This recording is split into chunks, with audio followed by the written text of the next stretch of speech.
Recording by Jennifer Stearns. Little Woman by Louisa May Alcott. Chapter 3. The Lawrence Boy. "Joe! Joe, where are you?" cried Meg at the foot of the garret stairs. "Here," answered a husky voice from above, and running up, Meg found her sister eating apples and crying over the heir of Redcliffe, wrapped up in a comforter on an old three-legged sofa by the sunny window.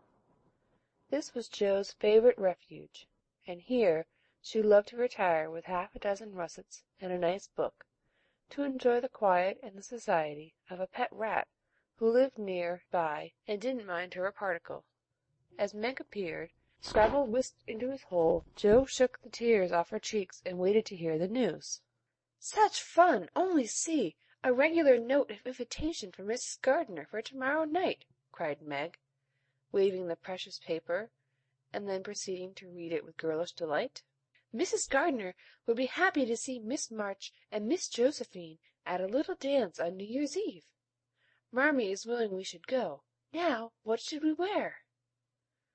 "What's the use of asking that, when you know we shall wear our poplins, because we haven't got anything else?" answered Joe, with her mouth full. "If I only had a silk!" sighed May. "Mother says I may when I'm 18, perhaps, but 2 years is an everlasting time to wait." "I'm sure our pops look like silk, and they are nice enough for us. Yours is as good as new, but I forgot the burn and the tear in mine. Whatever shall I do? The burn shows badly, and I can't take any out." "You must sit still all you can and keep your back out of sight. The front is all right. I shall have a new ribbon for my hair, and Marmee will lend me her little pearl pin, and my new slippers are lovely, and my gloves will do, though they aren't as nice as I'd like. Mine are spoiled with lemonade, and I can't get any new ones, so I shall have to go without," said Joe, who never troubled herself much about dress. "You must have gloves, or I won't go," cried Meg decidedly. "Gloves are more important than anything else. You can't dance without them, and if you don't, I should be so mortified." "Then I'll stay still. I don't care much for company dancing. It's no fun to go sailing round. I like to fly about and cut capers." "You can't ask mother for new ones. They are so expensive, and you are so careless. She said when you spoiled the others that she shouldn't get you any more this winter. Can't you make them do?" "I can hold them crumpled up in my hand, so no one will know how stained they are. That's all I can do. No, I'll tell you how we could manage. Each wear one good one, and carry a bad one. Don't you see?" "Your hands are bigger than mine, and you will stretch my glove dreadfully," began Meg, whose gloves were a tender point with her. "Then I'll go without. I don't care what people say," cried Joe, taking up her book. "You may have it, you may, only don't stain it, and do behave nicely. Don't put your hands behind you, or stare, or say Christopher Columbus, will you? Don't worry about me. I'll be as prim as I can, and not get into any scrapes, if I can help it. Now go and answer your note, and let me finish this splendid story." So Meg went away to accept with thanks, look over her dress, and sing blithely as she did up her one real lace frill, while Joe finished her story, her 4 apples, and had a game of romps with Scrabble. On New Year's Eve the parlor was deserted, for the 2 younger girls played dressing maids, and the 2 elder were absorbed in the all-important business of getting ready for the party. Simple as the toilets were, there was a great deal of running up and down, laughing and talking, and at one time a strong smell of burned hair pervaded the house. Meg wanted a few curls about her face, and Joe undertook to pinch the papered locks with a pair of hot tongs. "Ought they to smoke like that?" asked Beth from her perch on the bed. "It's the dampness drying," replied Joe. "What a queer smell! It's like burned feathers," observed Amy, smoothing her own pretty curls with a superior air. "There now, I'll take off the papers, and you'll see a cloud of little ringlets," said Joe, putting down the tongs. She did take off the papers, but no cloud of ringlets appeared, for the hair came with the papers, and the horrified hairdresser laid a row of little scorched bundles on the bureau before her victim. "Oh, oh, oh, what have you done? I'm spoiled! I can't go! My hair! Oh, my hair!" wailed Meg, looking with despair at the uneven frizzle on her forehead. "Just my luck! You shouldn't have asked me to do it. I always spoil everything. I'm so sorry, but the tongs were too hot, and so I've made a mess," groaned poor Joe, regarding the little black pancakes with tears of regret. "It isn't spoiled. Just frizzle it, and tie a ribbon so the ends come on your forehead a bit, and it will look like the last fashion. I've seen many girls do it so," said Amy consolingly. "Serves me right for trying to be fine. I wish I'd just let my hair alone," cried Meg petulantly. "So do I. It was so smooth and pretty. But it will soon grow out again," said Beth, coming to kiss and comfort the shorn sheep.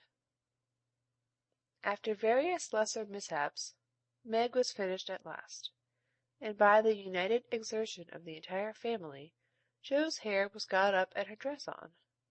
They looked very well in their simple suits, Meg's in silvery drab, with a blue velvet snood, lace frills, and the pearl pin; Joe in maroon, with a stiff, gentlemanly linen collar, and a white chrysanthemum or two for her only ornament. Each put on one nice light glove, and carried one soiled one, and all pronounced the effect quite easy and fine.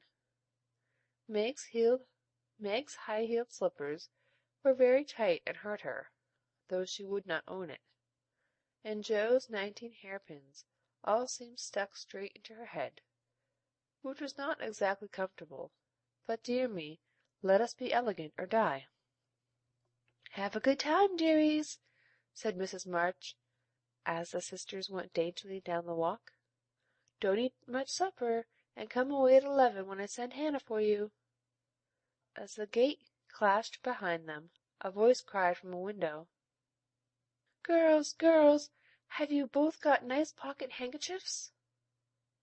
"Yes, yes, spandy nice, and Meg has cologne on hers," cried Joe, adding with a laugh as they went on, "I do believe Marmee would ask that if we were all running away from an earthquake."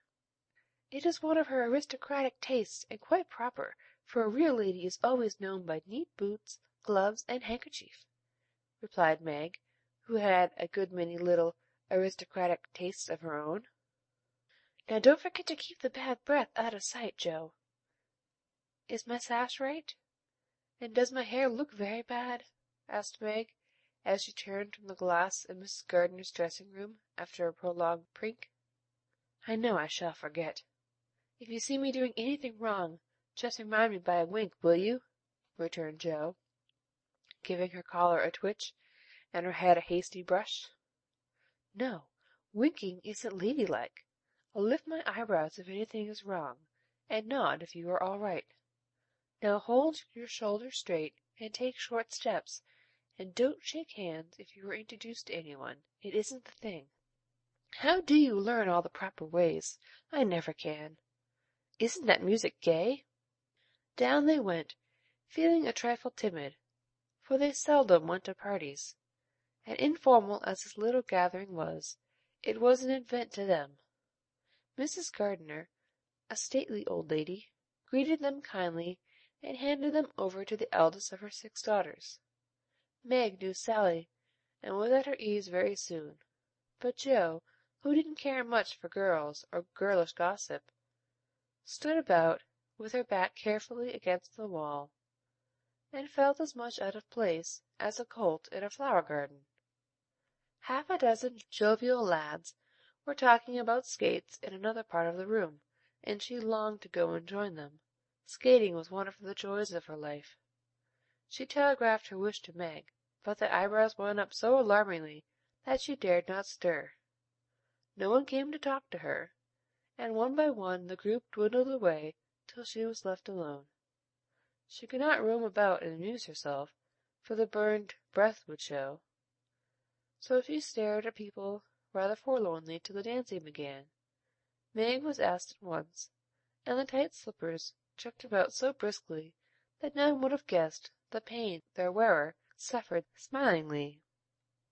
Joe saw a big red-headed youth approaching her corner, and fearing he meant to engage her, she slipped into a curtained recess, intending to peep and enjoy herself in peace. Unfortunately, another bashful person had chosen the same refuge, for, as the curtain fell behind her, she found herself face to face with the Lawrence boy. "Dear me, I didn't know anyone was here," stammered Joe, preparing to back out as speedily as she had bounced in. But the boy laughed and said pleasantly, though he looked a little startled, "Don't mind me. Stay if you like." "Shan't I disturb you?" "Not a bit. I only came here because I don't know many people, and felt rather strange at first, you know." "So did I. Don't go away, please, unless you'd rather." The boy sat down again and looked at his pumps, till Joe said, trying to be polite and easy, "I think I've had the pleasure of seeing you before. You live near us, don't you?" "Next door." And he looked up and laughed outright, for Joe's prim manner was rather funny, and he remembered how they had chatted about cricket when he had brought the cat home. That put Joe at her ease, and she laughed too, as she said in her heartiest way, "We did have such a good time over your nice Christmas present." "Grandpa sent it." "But you put it into his head, didn't you now?" "How was your cat, Miss March?" asked the boy, trying to look sober, while his black eyes shone with fun. "Nicely, thank you, Mr. Lawrence, but I am not Miss March. I'm only Joe," returned the young lady. "I'm not Mr. Lawrence. I'm only Laurie." "Laurie Lawrence. What an odd name." "My first name is Theodore, but I don't like it, for the fellows call me Dora, so I made them say Laurie instead." "I hate my name too, so sentimental. I wish every one would say Joe instead of Josephine. How did you make the boys stop calling you Dora?" "I thrashed them." "I can't thrash Aunt March, so I suppose I shall have to bear it," and Joe resigned herself with a sigh. "Don't you like to dance, Miss Joe?" asked Laurie, looking as if he thought the name suited her. "I like it well enough if there's plenty of room, and everyone is lively. In a place like this I'm sure to upset something, tread on people's toes, or do something dreadful, so I keep out of mischief and let Meg sail about. Don't you dance?" "Sometimes. You see, I've been abroad a good many years, and haven't been into company yet, to know how you do things here." "Abroad!" cried Joe. "Oh, tell me about it. I love dearly to hear people describe their travels." Laurie didn't seem to know where to begin, but Joe's eager questions soon set him going, and he told her how he had been at school in Vevey, where the boys never wore hats, and had a fleet of boats on the lake, and for holiday fun went on walking trips about Switzerland with their teachers. "Don't I wish I'd been there!" cried Joe. "Did you go to Paris?" "We spent last winter there." "Can you talk French?" "We were not allowed to speak anything else at Vevey." "Do say some. I can read it, but can't pronounce." "Quel nom a cette jeune demoiselle en les pantoufles jolies?" "How nicely you do it! Let me see. You said, 'Who is the young lady in the pretty slippers?' didn't you?" "Oui, mademoiselle." "It's my sister Margaret, and you knew it was. Do you think she is pretty?" "Yes. She makes me think of the German girls. She looks so fresh and quiet, and dances like a lady." Joe quite glowed with pleasure at this boyish praise of her sister, and stored it up to repeat to Meg. Both peeped and criticized and chatted till they felt like old acquaintances. Laurie's bashfulness soon wore off, for Joe's gentlemanly demeanor amused and set him at his ease, and Joe was her merry self again, because her dress was forgotten, and nobody lifted their eyebrows at her. She liked the Lawrence boy better than ever, and took several good looks at him, so that she might describe him to the girls, for they had no brothers, very few male cousins, and boys were almost unknown creatures to them. Curly black hair, brown skin, big black eyes, handsome nose, fine teeth, small hands and feet, taller than I am, very polite for a boy, and altogether jolly. Wonder how old he is. It was on the tip of Joe's tongue to ask, but she checked herself in time, and with unusual tact tried to find out in a roundabout way. "I suppose you are going to college soon? I see you pegging away at your books. No, I mean studying hard." And Joe blushed at the dreadful pegging which had escaped her. Laurie smiled, but didn't seem shocked, and answered with a shrug, "Not for a year or two. I won't go before 17 anyway." "Aren't you but 15?" asked Joe, looking at the tall lad, whom she had imagined 17 already. 16, next month." "How I wish I was going to college! You don't look as if you liked it." "I hate it. Nothing but grinding or skylarking, and I don't like the way the fellows do either in this country." "What do you like?" "To live in Italy, and to enjoy myself in my own way." Joe wanted very much to ask what his own way was, but his black brows looked rather threateningly as he knit them, so she changed the subject by saying, as her foot kept time, "That's a splendid polka. Why don't you go and try it?" "If you will come too," he answered with a gallant little bow. "I can't, for I told Meg I wouldn't because—" There Joe stopped, and looked undecided whether to tell or to laugh. "Because what?" "You won't tell?" "Never." "Well, I have a bad trick of standing before the fire, and so I burned my frocks, and I scorched this one, and though it's nicely mended, it shows, and Meg told me to keep still, so no one would see it. You may laugh if you want to. It is funny, I know." But Lloyd didn't laugh.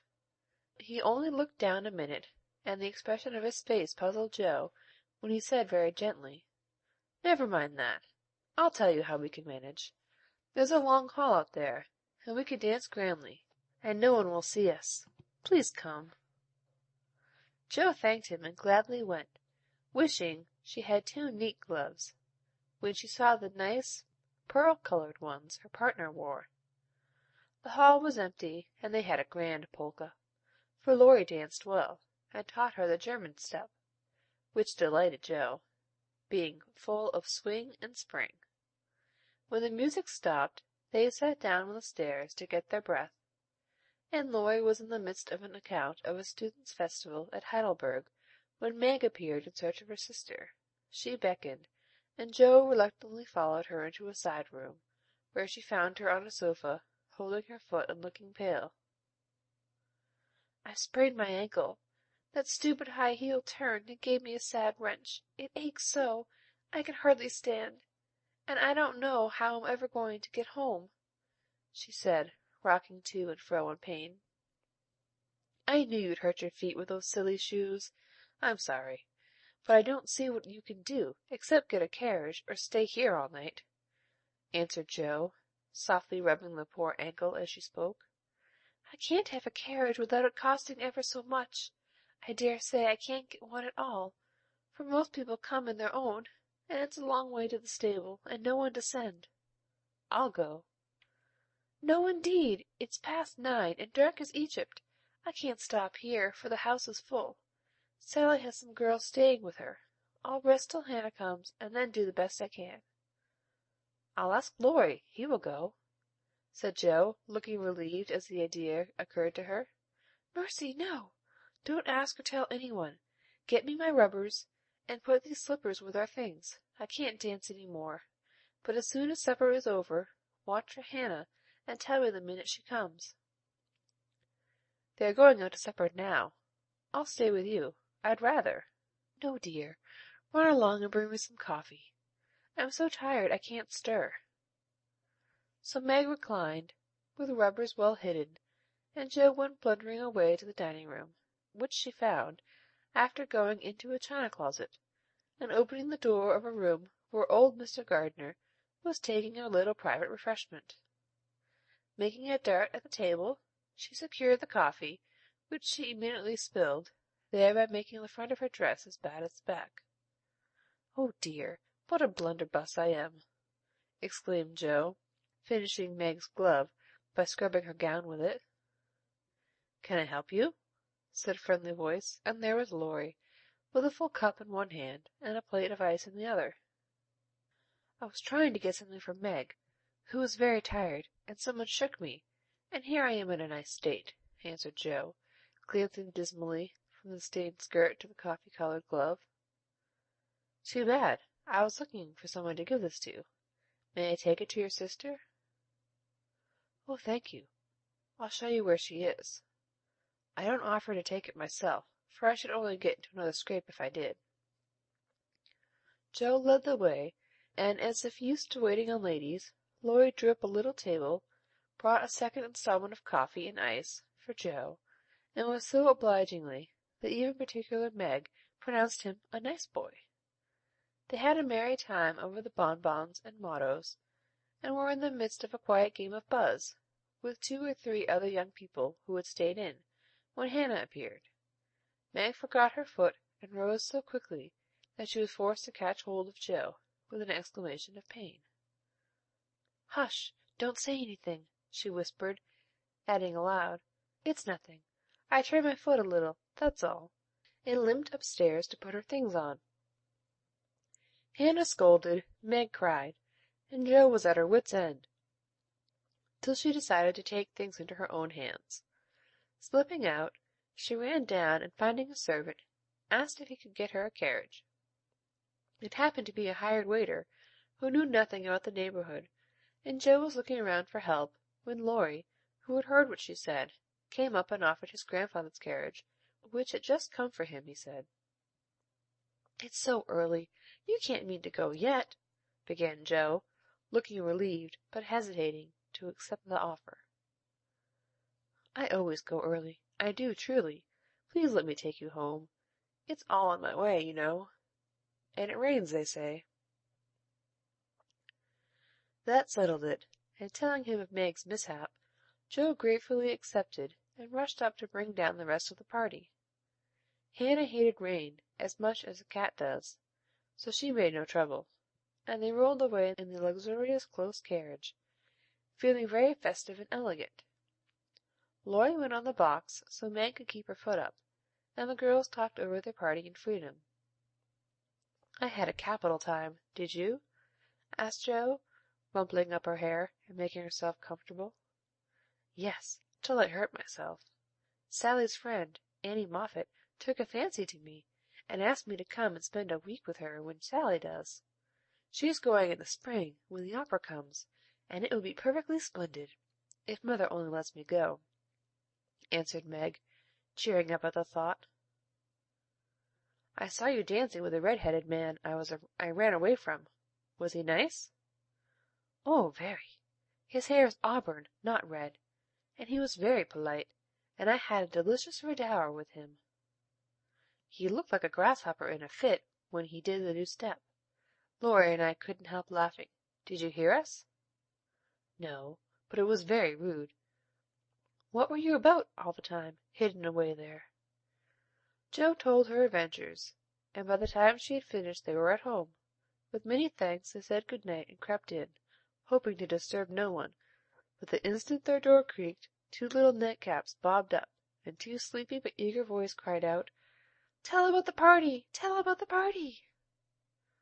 With what Meg called a great want of manners, Joe had saved some bonbons for the little girls, and they soon subsided, after hearing the most thrilling events of the evening. "I declare, it really seems like being a fine young lady to come home from the party in a carriage, and sit in my dressing gown with a maid to wait on me," said Meg, as Joe bound up her foot with arnica and brushed her hair. "I don't believe fine young ladies enjoy themselves a bit more than we do, in spite of our burned hair, old gowns, one glove apiece, and tight slippers that sprain our ankles, when we are silly enough to wear them." And I think Joe was quite right. End of Chapter 3. Read by Jennifer Stearns in Concord, New Hampshire.